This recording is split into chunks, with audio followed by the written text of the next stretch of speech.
All right, here we are again, and okay, it should probably be important. I should tell you the date. It's Thursday, February 12th of 2015, and I don't have a clue what's going to happen with the Oscar race.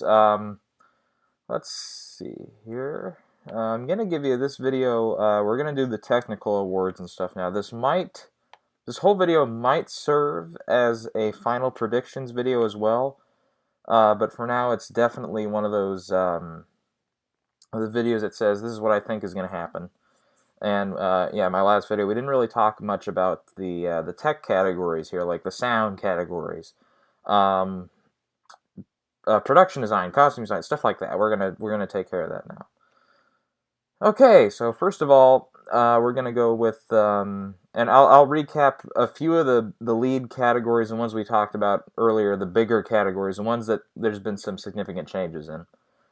Here we go. Best visual effects. Let's just say who's gonna win.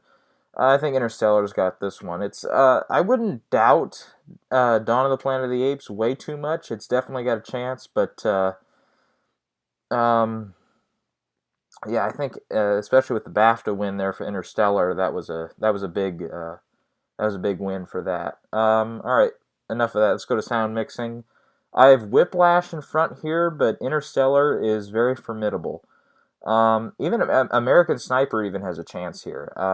These three films are kind of all competing here, and I wouldn't be too surprised. We have, I think, the Guild Awards for like sound and cinematography, stuff like that.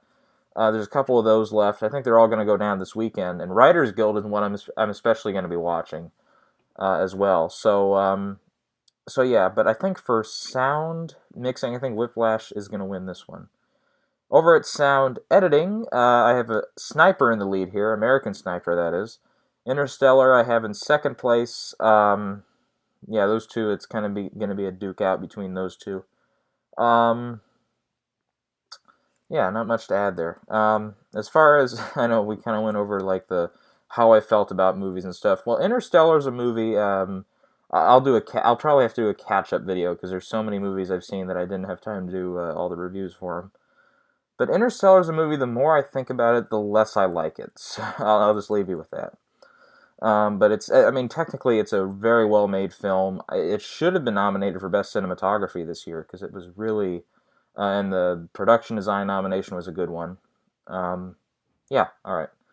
Best song, Selma, Glory. It's a song when I first heard, I was like, okay, it's good, and then the second time around, it was like, okay, now I get it. Yeah, there's not much else really that can take it down, so we're gonna just stick with Glory, and that'll be the way that Selma wins a vote there for all the Best Picture contenders. It looks like everybody's gonna go home with at least one, at least from the way we're looking right now. Okay, then Best Score. This is a tougher one actually. The Theory of Everything, Grand Budapest Hotel, and Imitation Game, I think, are all in the mix here. Interstellar even has a shot. They haven't awarded Hans Zimmer in a while. They might just say go Hans Zimmer. I don't know. I think Theory of Everything won the Globe, and then at BAFTA's Grand Budapest picked it up. And Alexander Desplat is ahead for in this race. I think in one way he's got two nominations of the five in this category, so that's something to keep in mind too.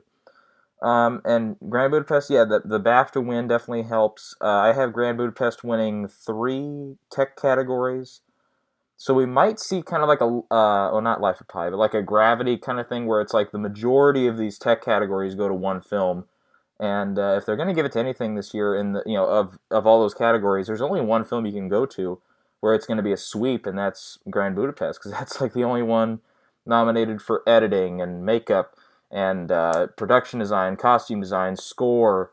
Not the sound categories, but those are a little less important. Those can go to the big budget action films and all that. But I have Theory of Everything ahead for right now, but in the coming weeks I might change it to Grand Budapest. That's for sure.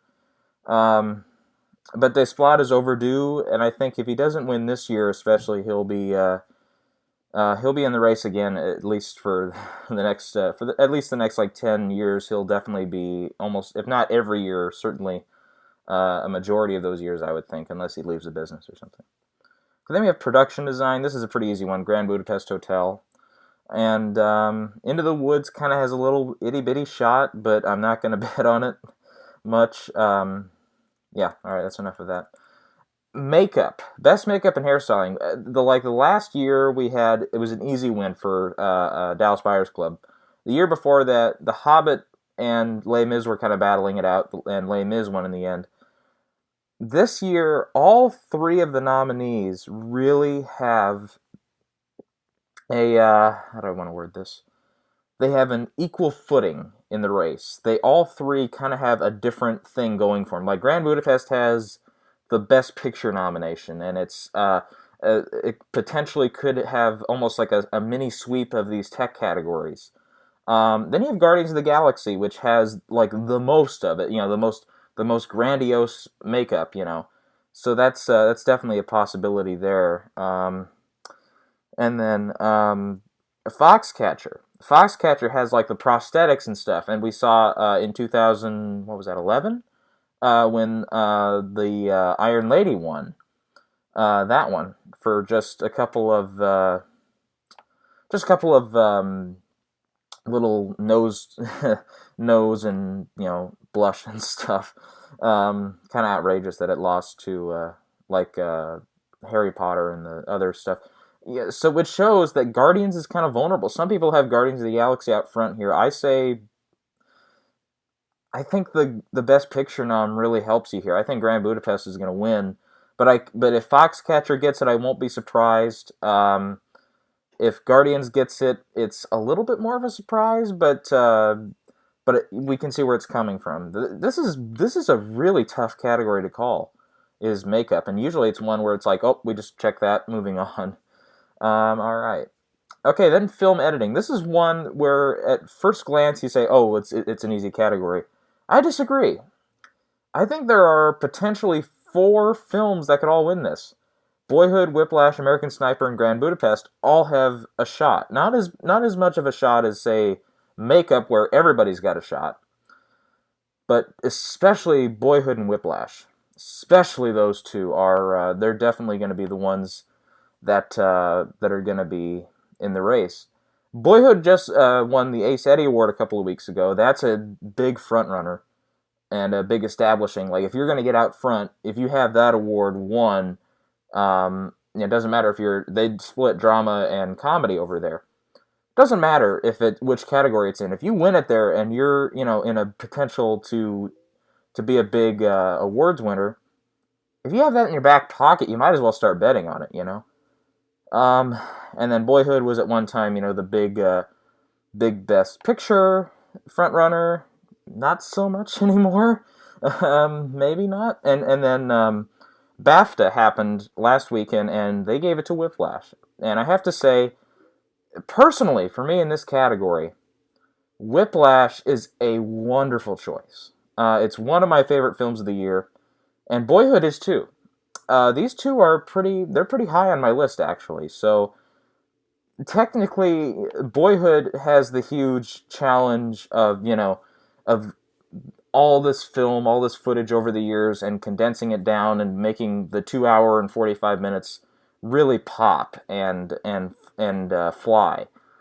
That's a tough challenge when it comes to editing. And I'm kind of surprised last year that Wolf of Wall Street didn't get in, because it had, like a 4 hour cut, having to cut down to a 3 hour cut, or however long the movie was anyway. And then Whiplash has just aesthetically the best damn editing of the year. I mean, it's so wow. I mean, when I saw it in the theater, the first thing I was thinking of, besides J.K. Simmons is terrifying, is when it was over was, man, that editing was so the people in the editing room just knew what was going on all the time, and that really made me it really made a huge impression on me, and said, hey, they know what they're doing in the editing room there on that film. and then a Sniper has a chance because the war films like Black Hawk Down has won. War films sometimes win this award too. And like I said, if Grand Budapest kind of goes for that mini tech sweep, they've got film editing might just go along for the ride. Okay, but I'm betting on Boyhood for the moment. But Whiplash, if it wins and I don't call it, I'm gonna really be slapping myself. Get it? Because Whiplash, J.K. slaps Miles Teller like 5 times or whatever. Anyway, whatever. All jokes aside, costume design, easy. This one's Grand Budapest. Next, cinematography, easy. Birdman. Documentary feature, we didn't get to this one, or we didn't get much into animated either. I'll cover these two. Documentary feature is an easy one. If the Academy knew what they were doing at least in the voting period, this wouldn't have been an easy race. Life itself could have won this, but nope, Citizen4's got it. I don't know. I don't know what's wrong with the Academy that they can't nominate Life itself in the documentary category. It's not just disrespectful to Roger Ebert, who was a huge... you don't hear of way too many movie critics going to the Oscars and just to go and be in the audience, which I believe Ebert did once or twice.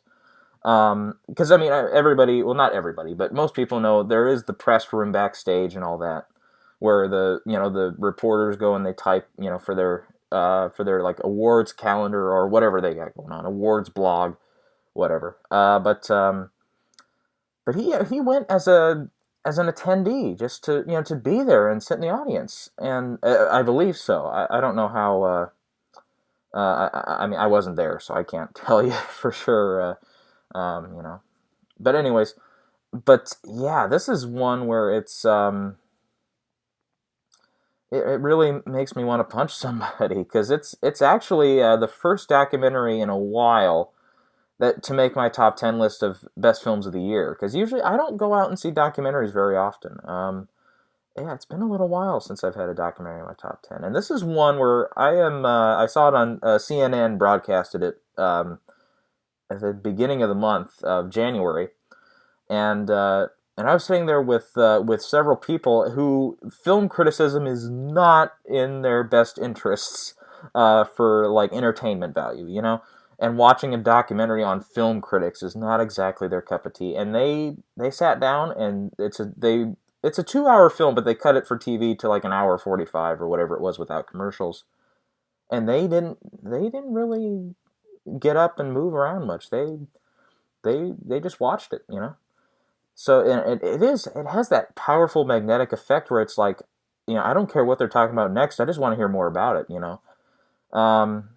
Oh well, I'm sure Jonah Hill or somebody will play Roger Ebert in one of those Lifetime movies or something. Or I don't know who would play.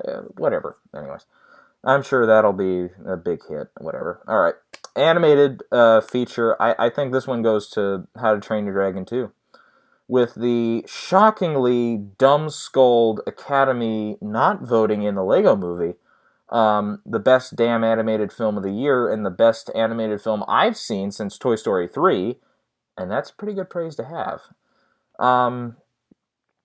And with the Golden Globe win, you're looking at a very easy win for How to Train Your Dragon.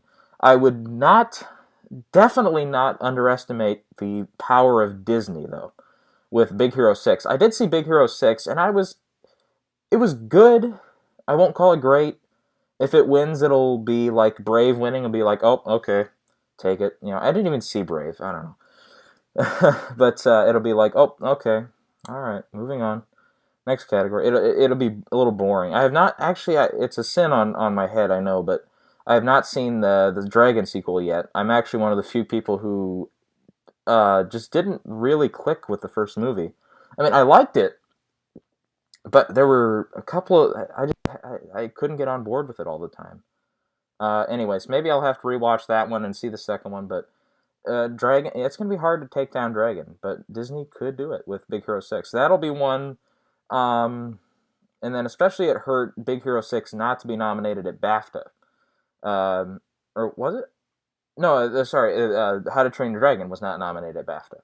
But Lego Movie and Big Hero 6 were, and Lego Movie won, so So yeah, I would not underestimate Disney, but I would also be very careful about Disney and Dragon. I would just be really really cautious and have Voodoo Doll ready to in case something happens in the last stretch here. Okay, adapted screenplay, no real change here. Imitation Game is still ahead, I think, even though it lost every award it was up for at BAFTA, and it has gone like the Globes, 0 wins. SAG, 3 nominations, which is a pretty good number to have at SAG, 0 wins. BAFTA, it had, I think, 9 or 10 nominations, 0 wins. Not even Best British Film, which was an easy category to call. I thought it was going to be Imitation Game all the way. Nope, 0 wins. Um, I think it's between Imitation Game and Whiplash. And Theory of Everything won the BAFTA, and screw the BAFTA because that's, I mean, outside of the fact that it's a British film, and it won Best British Film. Again, screw BAFTA for awarding it that, because Theory of Everything is not that good. If you've seen my whole other video, you know I didn't enjoy the film particularly. But Eddie Redmayne was wonderful in it, so... anyways, but those three are the three to really look at, and I think Imitation Game is ahead for now. WGA will be a big decider here. The Writers Guild this weekend. If they trump Imitation Game again, it'll have to be with Theory of Everything because Whiplash was not nominated and adapted; it was nominated in original. But I think, if I recall right, Gone Girl did get into adapted screenplay over at the WGA. I believe so. Time out. Let's fact check this. Writers Guild Awards. Do do do do do. Shit. Nope. Nope. Okay, I'm looking at the wrong thing here. Okay, I think I got the right one now. Yes, Gone Girl did get in, and Imitation Game was there as well. Oh wait, yeah, we don't have to. Sorry, Theory of Everything did not get into WGA. At least they know what they're talking about. So yeah, so I would say if Imitation Game bests Gone Girl in adapted screenplay, then we know for sure it's going to win the Oscar. If like Gone Girl or American Sniper or something else there wins, which would be surprising and really a late start for American Sniper in this, because I have it winning one sound category, but that's it. I don't think it'll be enough though if like Sniper takes down Imitation Game. But yeah, I have Imitation Game for now. Whiplash is a threat, definitely a threat. Oh, okay. Original screenplay. Oh man, this is again like film editing. This is one where it's like, damn, which way do you go? I still believe that the film that's going to win Best Picture, we've seen it the last 2 years, they win their screenplay award, and traditionally you have to go back a long, well, I mean, not a long ways, but like where if the film is that's going to be winning Best Picture, for it not to be nominated for a screenplay category, it's been, I think that's one. I think Sound of Music was the last one to do it. Or Titanic was. Okay, Titanic. And then before that, I think he had to go all the way back to Sound of Music. But still, that's almost 20 years ago. So, to have it there helps, but then it doesn't help here when the three that are in contention are the three that can win Best Picture right now, which is kind of frustrating. I have Birdman out front right now for a reason. We're going to get to it pretty soon. Grand Budapest won the BAFTA for original screenplay. If it wins WGA, I'm going to call it for Grand Budapest for sure. Because we do have the case of like Midnight in Paris, where it was not going to win Best Picture, and the artist was in the same category, and everybody knew the artist was going to win for Best Picture. But screenplay, they gave it to Woody Allen. Deservedly so for Midnight in Paris. So it can happen, where the Best Picture frontrunner loses its screenplay award, but it happens less often than you think. So I have Birdman out front for now for a reason.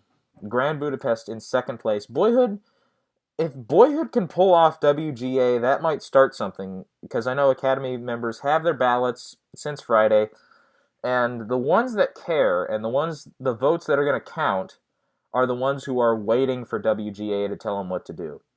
And if Boyhood wins, they will follow like sheep, and I think that could get something started. But then again, Grand Budapest won, and ballots were out on Sunday at BAFTA. And since Grand Budapest is going to pick up a lot of those tech categories, this one might go along for the ride. It's a way to give Wes Anderson an Oscar for his own work instead of awarding just his film. So yeah, I think Grand Budapest definitely has a shot. And yeah, we'll get to the Birdman, Grand Budapest, Boyhood stuff here in Best Picture as well in a minute. There's 3 major categories we have to go into discussion about now, and 3 that we can just breeze over. Arquette is still ahead for Supporting Actress, Simmons is still ahead for Supporting Actor, and Moore is still ahead for Still Alice. If any of these 3 lose their race, we're talking Marcia Gay Harden. We're talking one of the biggest Oscar upsets in recent history. We're talking Marissa Tomei. We're talking Juliette Binoche. We're talking oh boy, what was another one? We're talking like some people went back to there was one in the 40s that everybody talks about that I can't remember right now. It was one where it's the country girl. Who won for that one? Gene Kelly, when she beat Judy Garland for what was it? Star is Born in the 50s. That was another one. Like Groucho Marx called that the worst. It's like the worst sin or the worst crime since. He had a great one for that. But Julianne Moore, if she can win BAFTA and not be British or European, she's gonna win it. J.K., if he is not, and especially in the leading categories, yes, with the exception of Meryl Streep, for the last 3 or 4 years, the lead actor in both female and male that have won BAFTA have been European or British. Or British or otherwise European, I should say. If Julianne Moore can do it there, especially against those odds, but not that she had, Marion wasn't nominated, like all 5 of them were American though, so, except for Rosamund Pike's British. And Felicity, Jesus Christ, what am I talking, I don't know. I'm doing terrible with nationality. I have a separate blog at which I will not, I will not publicly advertise here because I definitely made a fool of myself in my last one, where I called Iñárritu European when he is from Mexico. I thought he was from Spain. He is from Mexico. A little bit of a difference. So I will not publicly tell you go read my blog because it is. Sometimes I make foolish mistakes like that. Anyways, but yeah, Julianne Moore, J.K., Patricia, all ahead, big time. Best Actor. Okay. Best Actor this year reminds me of 2 separate years. The first one recent, the other one a little 10 years plus back. Let's bring up that one first, the recent one. So 2012, the supporting actor race was pretty crazy because the Globes happened after the Oscar nominations came out. So the Oscar, okay, we'll start with the Oscar nominations that year for that category. So the Oscar nominations came out, and they are 5 previous winners, either in this category or in lead actor. Like, they're all 5 winners previously. And and that was a difficult year to call it, because we had, okay, let's see if I remember everybody. Philip Seymour Hoffman for The Master, who was a given nomination. It was really, I haven't seen the film, but he got really high marks and was, in a film that otherwise didn't get, a huge Best Picture push or anything. We had Alan Arkin for Argo, and then the 3 we had to worry about were Tommy Lee Jones for Lincoln. Oh geez, I'm spacing now. Robert De Niro for Silver Linings, and eventual winner, Christoph Waltz for Django Unchained. And these, we were thinking at first it was going to be a 3-way fight between Hoffman. Okay, I remember this like it was a couple of years ago, because it was. It was Hoffman and De Niro and Jones. We were like, okay, all 3 of them are kind of, these are the 3 we have to worry about, because Hoffman got in just about, I think I remember, he got into BAFTA too. because I know De Niro missed out at BAFTA, but he got in everywhere else. He got in at Globes, he got in at SAG, and the other two, all three got into BAFTA. Waltz got into BAFTA and Globes, and then eventually the Oscar.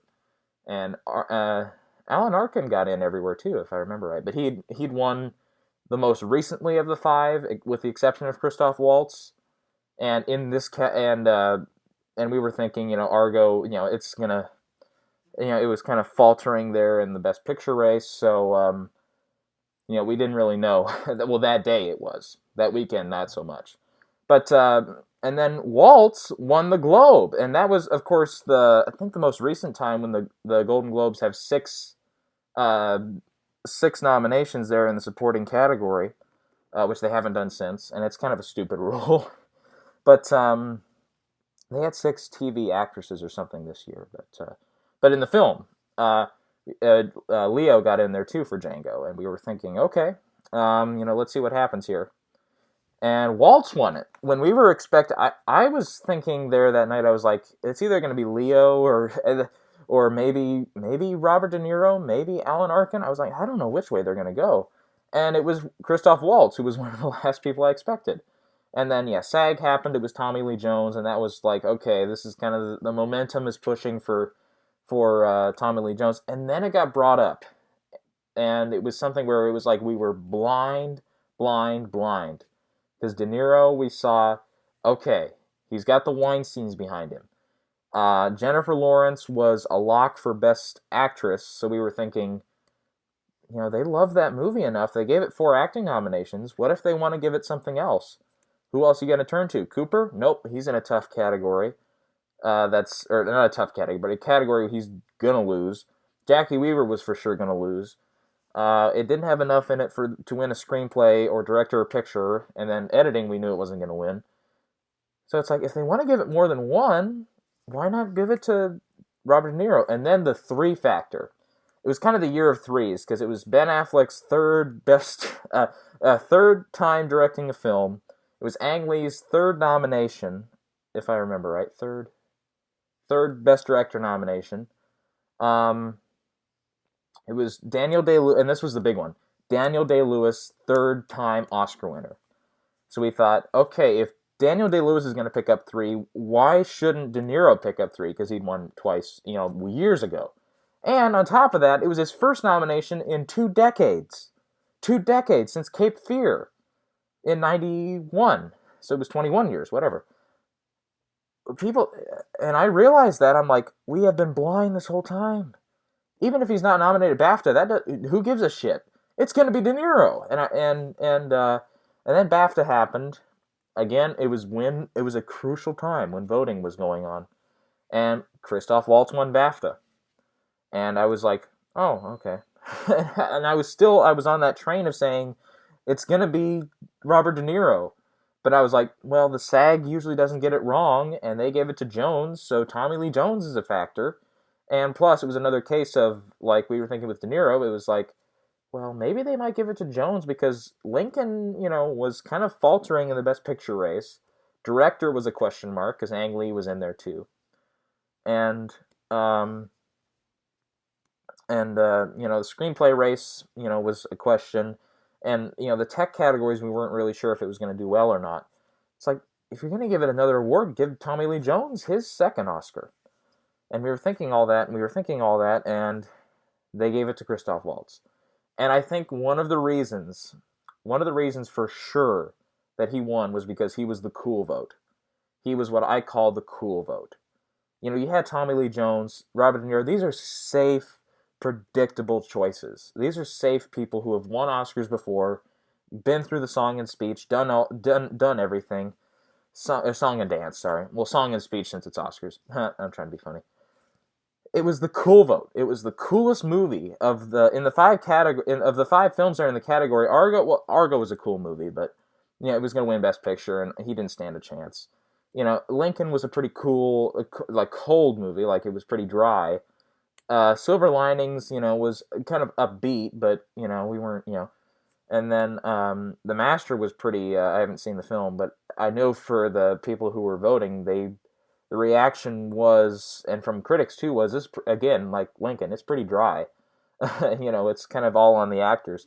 Then he had Django Unchained, which is fun, upbeat, dramatic, comedic, everything at once. It's well, of course, it's Quentin Tarantino, so what else is it going to be? And yeah, so it made perfect sense why they went with Christoph Waltz. Um, it also brings to mind 2002 when Nicholson won the Globe for About Schmidt. Wonderful performance, by the way.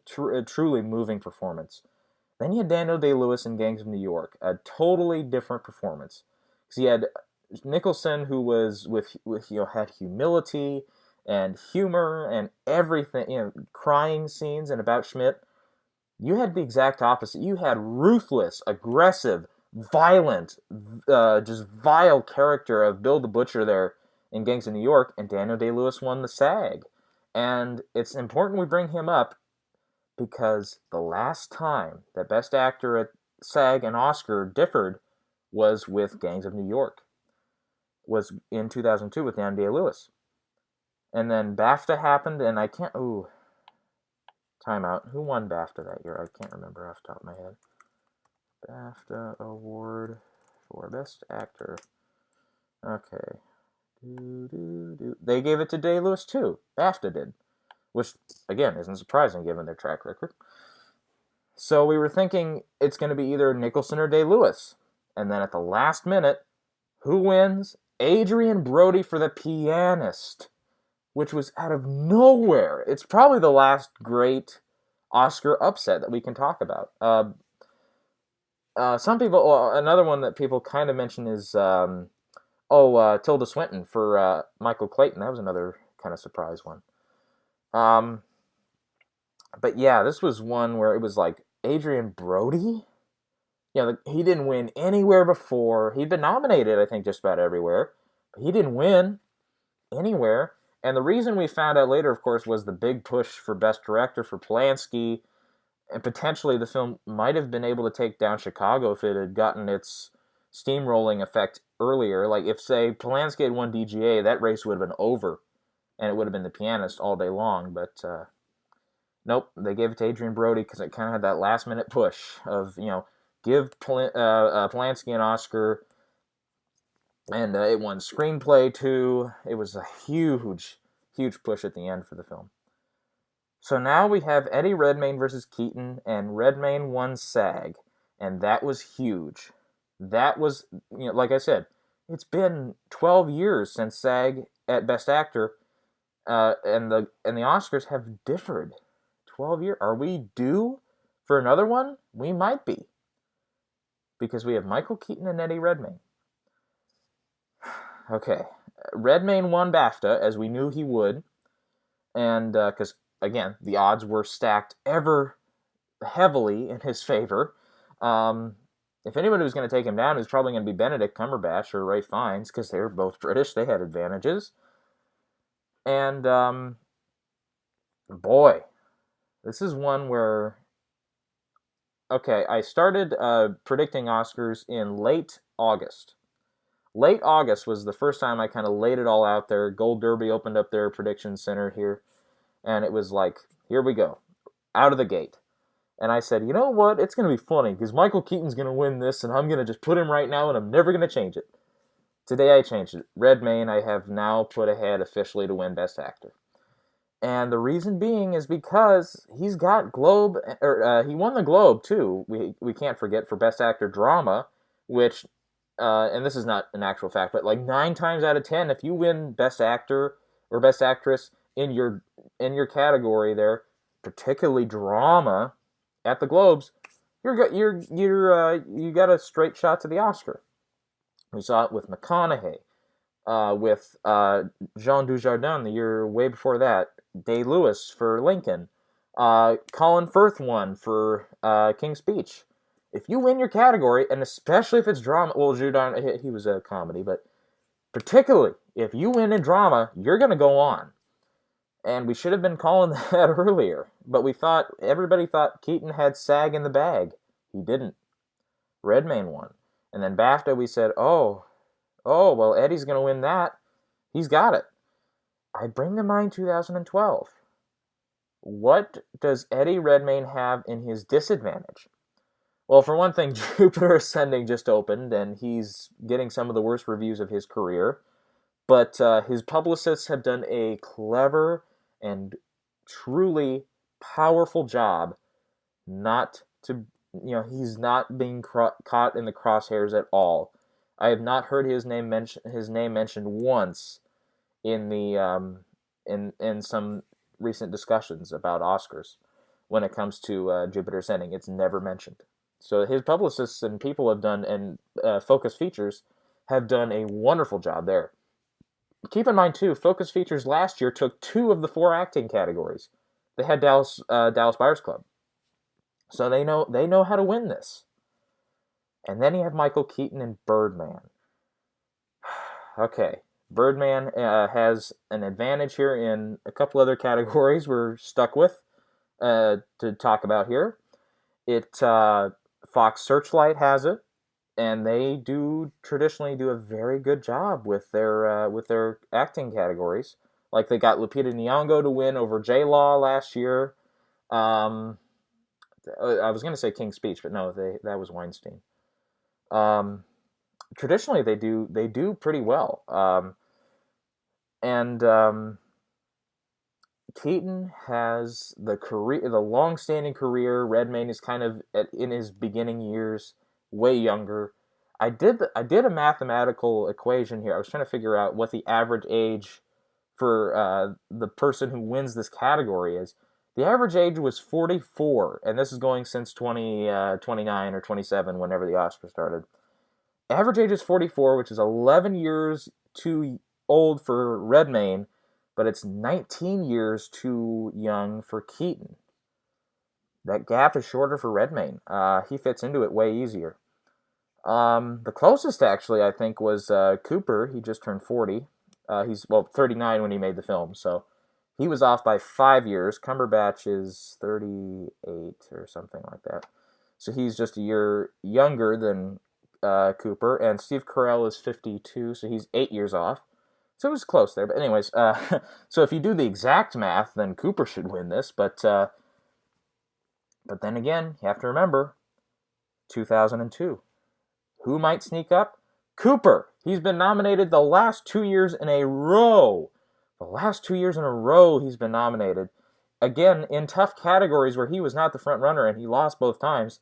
Here, if Redmayne and Keaton really start to split votes, Cooper can sneak up the middle, and away he goes, and he's going to win. I've got him ranked 3rd right now of the 5. Cumberbatch and Carell are way below. I mean, if it gets really intense, then I think Steve Carell has a chance next, really. But he kind of has a couple of things going against him. But anyways, all that aside, Redmayne and Keaton, I call back to the 2012 year because Keaton is the cool vote. Redmayne and Theory of Everything, that's a dry movie. That's one where it's all on the performance, and it's a pretty dry, serious film. Birdman has laughs, and it has satire and cynicism and excitement and all this stuff. And Keaton is the cool vote. And we underestimated the cool vote for Christoph Waltz, even though he had more overall wins in the season here.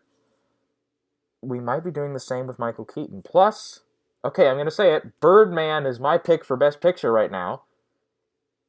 We saw it last year. Who won Best Picture? 12 Years a Slave. It took along an acting winner with it, Lupita Nyong'o. If Lupita was in a different film that year, it probably would have been Jennifer Lawrence instead, I think. The year before that was Argo, didn't take anybody. But Jean Dujardin was the big example. He was not supposed to win for The Artist. He was ranked 2nd, but Clooney was really the front runner there, because it was a way to award The Descendants in a big way, and The Artist was already going to win Director, Picture, all this stuff. Dujardin, went along for the ride. Colin Firth went along for the ride. We see Silva from Skyfall. What's the actor's name? Javier Bardem went along for the ride for No Country for Old Men. oh boy, wait, Crash didn't take anybody, no. But like Chicago took along Catherine Zeta-Jones. A Beautiful Mind took along Jennifer Connelly. Gladiator, Russell Crowe. American Beauty, Kevin Spacey. Uh, Shakespeare in Love took along two, Judi Dench and Gwyneth Paltrow, though they had their categories down pretty easily, though, that year. And same with like Kevin Spacey. A couple of them, they were pretty easy anyways, but, especially Colin Firth. That was you could call that by a mile, but traditionally, you win Best Picture, you've got an acting award to go with you. Unless if you have, especially if you're nominated there, like Lord of the Rings, Slumdog Millionaire, they didn't have any acting nominations, but yeah, it's splitting hairs here, and I still hold out hope secretly that Michael Keaton will win because he was of the five performances, he was my favorite. But oh boy, we're really splitting hairs here, people. This is a tough one to call. Um, Redmayne. I say Redmayne for now, but it's gonna be a close one. Okay, I had to take a little break there. Throat's getting a little sore. Okay, so yeah, we spent like 20 minutes or whatever it was on Best Actor, so let's go over to Best Director now. Okay, DGA happened Saturday? Last Saturday. Yeah, it's been a busy week, so I kind of forget what days and stuff. My last video, I said Linklater's got it, but in kind of a sidebar, I said Iñárritu could do it, and it looks like Iñárritu has it in the bag now. All of a sudden, I mean, wow, PGA flipped this race on its head. It absolutely did. I'd say Birdman was like fourth, fifth, maybe even sixth ranked in the Best Picture race, and that's out of 8. Possibly 6th out of 8. It was like done for Birdman. It's like, okay, well, Keaton and cinematography, they're likely to win, but that's going to be about it. Now Birdman could win like 4, maybe 5. I mean, we don't know. At least I have it down for 1, 2, 3, 4 right now.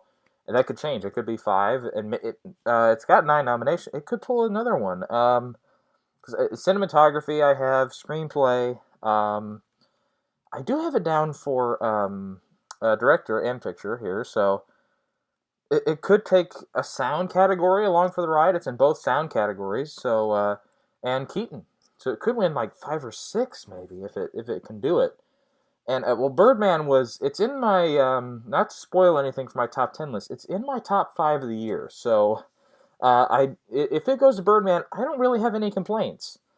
If it goes to Boyhood, I don't really have any complaints. There's another film in my top 5 that's up for Best Picture. And if it goes to that, I would just be flabbergasted. But anyways. Yeah, so I think Iñárritu, no matter what, is going to win director, though. There is this whole thing going on here we have to be careful about because Linklater came back the next day after DGA with BAFTA, and he won Best Director over there, and Boyhood did win Best Picture. This could have been, the too little, too late syndrome, which we sometimes see with BAFTA. Sometimes they do get it wrong. They gave, or no, I was going to say last year. No, last year they got it right. They gave Cuarón Director and 12 Years a Slave Best Picture. But I was thinking, it's been a while. Didn't they give Avatar Best Picture? I'll have to do my math on that. But anyways, yeah, I was thinking of what's going on with that, but yeah, Linklater is still a threat at the Oscars here, definitely. If they go with Boyhood all out, and give it picture, director, supporting actress, editing, it could go 5 for 6 if that screenplay goes along for the ride. It might. If they go Boyhood all the way, it's already got 4 for sure. Possibly 5 if it gets that. If it gets the director in and picture and screenplay. The screenplay is definitely the one I'd be most wary about. And we could do a 3-way split here because the 3 main players this year are Grand Budapest Hotel, Birdman, and Boyhood. And they could give Boyhood picture, Iñárritu director, and screenplay Wes Anderson because he directed Grand Budapest. And they could split it that way so that everybody's happy. But I'm not predicting that right now. I'm predicting that Birdman gets director picture screenplay. And yeah, WGA, like I said earlier, that'll be the big decision for me, and that'll help if uh, uh, Grand Budapest pulls that off, which is most likely to happen. If Grand Budapest wins, screenplay's over. It's definitely Grand Budapest with BAFTA and with critics, many critics awards. Surprisingly, it lost the Globe, but it's got just about everything working in its favor. If Birdman is not eligible at WGA, but if Boyhood pulls it off, or Whiplash, or whatever else is nominated for original screenplay, then it's an open race. Then we don't know what happens. Then it's like, do we go with BAFTA? Do we not go with BAFTA? Do we go with WGA? Do we? It's nuts. But I have Inarritu. I think it's a pretty safe bet because it's been a while since DGA has split with director, and where it was like totally uncalled for. If you get what I'm sorry, if you get what I mean. I'm trying to figure out how to word this because DGA usually gets it right one way or another. They either get director right, which they did last year with Cuarón, or they get Best Picture right, which they did 2 years ago with Argo. They gave Ben Affleck Argo for Best Director at DGA. He wasn't nominated, of course, not at Oscars, and everybody knows that one. The most notorious snub probably by the Oscars in the last 5 years or so. But so they were technically right with giving Argo Best Picture or Best Director, and they were right when it won Best Picture, and they were right when Cuarón won Director. They've been right. They gave the guy from The Artist and Tom Hooper, etc., etc., etc. Do we have to go back to Ang Lee for Crouching Tiger, Hidden Dragon, or because that didn't win Director, didn't win Picture, and he also won Globe. I don't know how he lost that year. Another one I think we have to go to is 95, and 95 is very important. We'll mention that in Best Picture too. What happened during the 1995 Guilds Awards there? All right, but yeah, well let's get to Best Picture now. All right, so like I said, Birdman I have out front, but Boyhood could have the most an unprecedented 3-year in a row split between director and picture.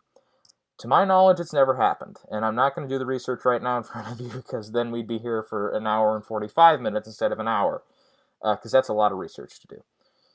I think we have to go all the way back because I know the 2 years in a row now it's been director-picture split, and people have said it's like the preferential ballot is a reason, the spoiling of the old Academy ways of, let's not split, let's start splitting director and picture more. I don't know. We have to go all the way back to the 20s when the Oscars really started. Was the last time I think we had 2 years in a row where director and picture split. And it's never, to my knowledge, never happened for 3 years in a row. And I think, unless we're just going to throw out the whole director and picture go and match up, unless we're going to really start throwing that out for a new precedent, and like the next time we see it is like 3 years from now, like if it just splits for 6 years, that's a new precedent. And then we know it's something like the preferential ballot, or it's just a change of time or something. Then we know it's something. We'll find the little niche there that makes it happen. But I can understand the people that are right now predicting Boyhood and winning picture and Inarritu winning director for Birdman. It makes sense. What can I say? It makes sense. Yeah, I have Birdman ahead right now because PGA, SAG, and DGA, plus it won a couple of Globes. It did win just one BAFTA, surprisingly. It has wins at every ceremony. It's not eligible at DGA or WGA. I mean, but that's probably going to be the one place it misses, really, for at least getting something, Yeah. So then you had Boyhood, which went, which is also won at least. Arquette has just won every acting race possible this year, even down to like almost every critics awards group gave it to her. Boy, yeah, it's kind of a tough race right now. Really tough race right now. I'm trying to figure out exactly what's going to happen. But anyways, what I was mentioning earlier, the 95 was just balls to the wall weird. Because we had the Globe split between Babe and Sense and Sensibility. Then BAFTA went with Sense and Sensibility. And the three main guilds, the first year ever, they had the SAG Screen Actors Guild Award for Best Ensemble. Apollo 13 won that. It won PGA. It won DGA. Ron Howard, not nominated at Oscars, and that was a totally different time, where if you weren't nominated for director, you weren't winning Best Picture unless you're Driving Miss Daisy. And the year before, it was forever before that, too. Plus, we'd also, this year, if Birdman wins, it's the first time since 1980 that we've had a Best Picture winner not be nominated for film editing. That is nuts. That is absolutely nuts. And I don't know how Birdman didn't get in. To me, if you're not going to say, for me personally, if Whiplash is not my favorite film, edited film of the year, for aesthetically, all the stuff they do in Whiplash, it's amazing. How they make that one-shot style look as good as it gets in the film, how do you not award that, at least with a nomination? It makes no sense to me. But anyways, then, yeah, because BAFTA and Globes matched up with Sense and Sensibility. Babe was a random winner for the Globes. Had to take the other end of it. And then Apollo 13 got the Guild. So then everybody's like, oh, we don't know what's... That was unprecedented and very, very, very weird for the Oscars. Because, I mean, if your DGA winner, PGA winner, and SAG Ensemble winner is not up for Best Director, that's a red flag.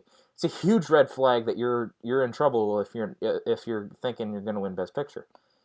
And it was a huge red flag for them, I'm sure. But yeah, I wasn't there. That was the year I was born, actually. So I mean, unless my little 4-month-old self was watching the Oscars, or however old I was when the Oscars were on.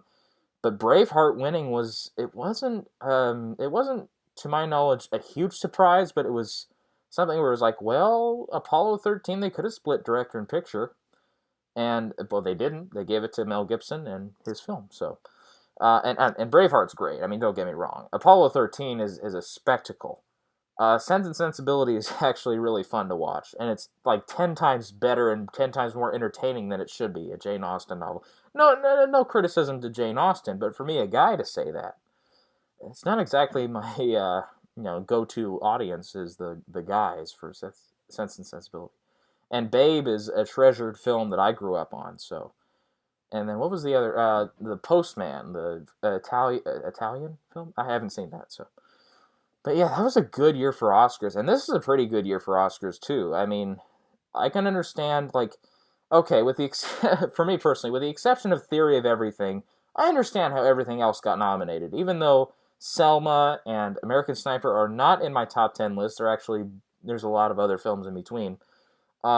Despite that, I understand how they're nominated, and it makes sense to me how they're nominated. But Theory of Everything, I've gone into it. Okay. Yeah, oh geez. Have we been here an hour? I think that's quitting time. Like I said, this may end up being my final predictions. We'll see. We're in the home stretch now. We've got a week, just under a week and a half until the Oscars. It's the third. We'll have one more Thursday, and then it's the Sunday after that. So it's a little over a week from when I'm shooting this video right now. And yeah, depending on when I get this uploaded, I don't know how long it's going to take to get everything. I took a break there, so I have to edit this. The last one I was fine with not editing it because it was all one, but not this time. Now I have to edit this. Anyway, so enough of that. All right, yeah, I think that's going to wrap it up. So let's go through here and just talk about, so if I'm right now, if everything which is never going to happen, we're going to have some surprise, I think, in some way or another. And I think it's going to be that screenplay. I think Birdman is going to win that screenplay prize, and it's going to shock and upset some people. At least that's what I'm predicting now. I'll change it if Grand Budapest goes all the way with WGA. But if it goes to something else, I'm keeping Birdman in that slot, by the way. But so right now, if I'm right, if I'm totally 100% right, which is probably not going to happen, on the slight chance it is, Birdman wins 4. It wins cinematography, screenplay, original, and director and picture. Theory of Everything wins 2 with score and actor. Let's see. I think, like I said, yeah, every Best Picture winner, a nominee rather, gets at least 1 win. And then Whiplash would get 2 for sound mixing and for supporting actor. Boyhood gets 2 for film editing and supporting actress. Let's see here. Imitation Game gets adapted screenplay. Grand Budapest Hotel gets 3 with production design, costume design, and makeup and hairstyling. And then Selma gets its 1 win there for song. And American Sniper gets a win for sound editing. And then Interstellar wins the visual effects. Any other outliers there? And then, yeah, just Still Alice gets the Julianne Moore win, and we know that's coming. So, okay, there you go. Just named off everything there. So, thanks for watching, guys. And if things change, I'll do a final predictions video. I probably won't do much in between. And I will be, if you're looking for reviews and stuff for new stuff, and for the top 10 list, which it's getting close. Because this, I believe this weekend, if not this weekend, this next week, I'll finally get around to seeing Still Alice. It's going to be playing a little bit wider now, and I think it's opening up somewhere close within my driving distance. So, and then Most Violent Years kind of expanding too. I need to see those 2 before I determine my top 10 list for sure. But otherwise, yeah, that's going to be set. That's another video to do, and I'll do a post-Oscars thing when that's all over. Probably the day after, not the night after, because it's going to get over at like 11 or 12 or 1 or whenever it is. And then, yeah, and then just, I'll try to do some kind of wrap-up video of the year of just films I've seen that I want to comment on. And certainly the ones that don't make my top 10 list, because I'll do almost full-out reviews of those on camera. But, all right, that's all I wanted to say, and goodbye.